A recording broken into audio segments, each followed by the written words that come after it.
समंदर के बीच एक वीरान द्वीप शटर आइलैंड, जहां मौजूद था एशक्लिफ अस्पताल, एक ऐसी जगह जहां दुनिया के सबसे खतरनाक मानसिक मरीज रखे जाते थे। तेज हवाओं को चीरती हुई एक फेरी उस आइलैंड की तरफ बढ़ रही थी। फेरी में 2 यूएस मार्शल मौजूद थे, टेडी डैनियल्स और उसका नया पार्टनर चक ऑल। दोनों यहाँ एक लापता मरीज की जांच के लिए आए थे। जैसे ही दोनों आइलैंड पर उतरते हैं, टेडी को शुरू से ही कुछ अजीब महसूस होने लगता है। गार्ड्स बहुत ज्यादा सतर्क थे, स्टाफ की आंखों में डर और बेचैनी थी, और पूरा माहौल ऐसा लग रहा था जैसे यहाँ कोई बड़ा राज छुपा हो। दोनों अस्पताल पहुंचते हैं, जहां उनकी मुलाकात डॉक्टर कॉली से होती है। वो बताते हैं कि जिस मरीज को ढूंढना है उसका नाम रेचल सोलेंडो है, एक ऐसी औरत जिसने अपने 3 बच्चों को पानी में डुबोकर मार दिया था। लेकिन सबसे डरावनी बात यह थी कि रेचल एक बंद कमरे से गायब हुई थी। कमरे की खिड़की बंद, दरवाजा लॉक, और बाहर हर समय गार्ड्स मौजूद थे। मतलब वो गायब कैसे हुई? डॉक्टर टेडी और चक को रेचल का कमरा दिखाते हैं। कमरा बिल्कुल खाली होता है, लेकिन तभी टेडी को बेड के नीचे एक छोटा सा कागज मिलता है, जिस पर लिखा होता है the lord of 4 who is सरसट। ये देखकर टेडी हैरान रह जाता है, क्योंकि अस्पताल के रिकॉर्ड के मुताबिक वहां सिर्फ 66 मरीज थे। तो फिर मरीज नंबर 67 कौन था? यहीं से टेडी को लगने लगता है कि इस आइलैंड पर कुछ बहुत बड़ा छुपाया जा रहा है। फिर टेडी डॉक्टर से सभी मरीजों की फाइल्स मांगता है, लेकिन डॉक्टर साफ मना कर देते हैं, और यही बात टेडी के शक को और बढ़ा देती है। इसके बाद टेडी अस्पताल के अलग अलग लोगों से पूछताछ करता है, लेकिन हर इंसान डरा हुआ लगता है, जैसे सबको पहले से सिखाया गया हो कि क्या बोलना है। फिर एक नर्स बताती है कि रेचल गायब होने से पहले डॉक्टर शीहान से बात कर रही थी। लेकिन जब टेडी डॉक्टर शीहान से मिलने की बात करता है, तो उसे बताया जाता है कि डॉक्टर सुबह ही छुट्टी पर चले गए। इतना बड़ा केस, एक मरीज गायब और डॉक्टर छुट्टी पर। अब टेडी को यकीन हो जाता है कि पूरा स्टाफ उससे कुछ छुपा रहा है। धीरे धीरे टेडी को अजीब भ्रम, हेलुसिनेशंस होने लगते हैं। उसे बार बार अपनी मर चुकी पत्नी डोलोरिस दिखाई देती है, जो आग में जली हुई होती है। वो हर बार टेडी से सिर्फ एक बात कहती है, किसी पर भरोसा मत करो।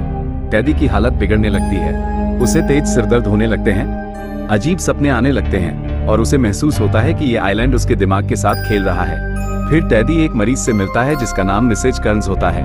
वो चुपके से टेडी को एक नोट देती है, जिस पर सिर्फ एक शब्द लिखा होता है, रन, भाग जाओ। अब टेडी पूरी तरह डर जाता है। उसे लगता है कि अस्पताल में इंसानों पर कोई गुप्त प्रयोग हो रहा है। रात को तूफान आ जाता है, बिजली चली जाती है, पूरा अस्पताल अंधेरे में डूब जाता है। इसी दौरान टेडी अपने पार्टनर चक को अपनी यहाँ आने की असली वजह बताता है। वो कहता है कि वो यहाँ सिर्फ केस सॉल्व करने नहीं आया, असल में वो एक आदमी को ढूंढ रहा है, एंड्रू लैडिस। उसी आदमी ने उसके घर में आग लगाई थी, जिसकी वजह से उसकी पत्नी की मौत हो गई थी। मतलब अब ये केस टेडी के लिए पर्सनल बन चुका था। अगले दिन अचानक रेचल मिल जाती है, लेकिन उसका बर्ताव बहुत अजीब होता है। कभी वो टेडी को पहचानती है, कभी नहीं, कभी नॉर्मल बात करती है, और अगले ही पल डरने लगती है। अब टेडी का शक और बढ़ जाता है। धीरे धीरे उसे पता चलता है कि अस्पताल के अंदर एक खतरनाक वार्ड भी है, वार्ड सी, जहां सबसे हिंसक मरीजों को रखा जाता है। टेडी वहां पहुंचता है। एक मरीज उसे देखकर कहता है, तुम्हारे दिमाग के साथ खेला जा रहा है। ये सुनकर टेडी अंदर से हिल जाता है। अब उसे यकीन हो जाता है कि इस आइलैंड पर इंसानों पर एक्सपेरिमेंट हो रहे हैं। फिर अचानक चक गायब हो जाता है। टेडी उसे पूरे आइलैंड में ढूंढता है, लेकिन वो कहीं नहीं मिलता। तभी टेडी को एक गुफा मिलती है। उस गुफा में उसे एक औरत मिलती है, जो खुद को असली रेचल सोलेंडो बताती है। वो कहती है कि वो पहले इस अस्पताल में डॉक्टर थी, लेकिन जब उसने यहाँ हो रहे सीक्रेट एक्सपेरिमेंट्स का सच जान लिया, तो डॉक्टर्स ने उसे मरीज बना दिया। वो टेडी से कहती है कि यहाँ लोगों के दिमाग पर कंट्रोल करने के लिए दवाइयाँ दी जाती हैं, और टेडी के साथ भी यही हो रहा है। अब टेडी को लगने लगता है कि पूरा अस्पताल उसके खिलाफ है।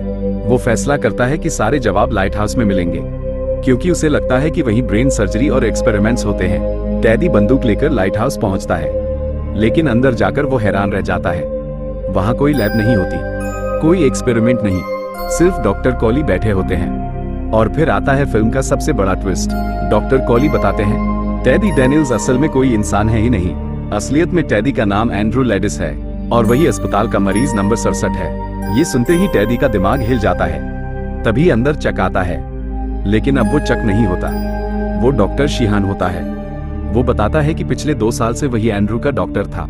फिर डॉक्टर कॉली पूरी सच्चाई बताते हैं। असल में एंड्रू की पत्नी डोलोरिस मानसिक बीमारी से जूझ रही थी। एक दिन उसने अपने 3 बच्चों को पानी में डुबोकर मार दिया।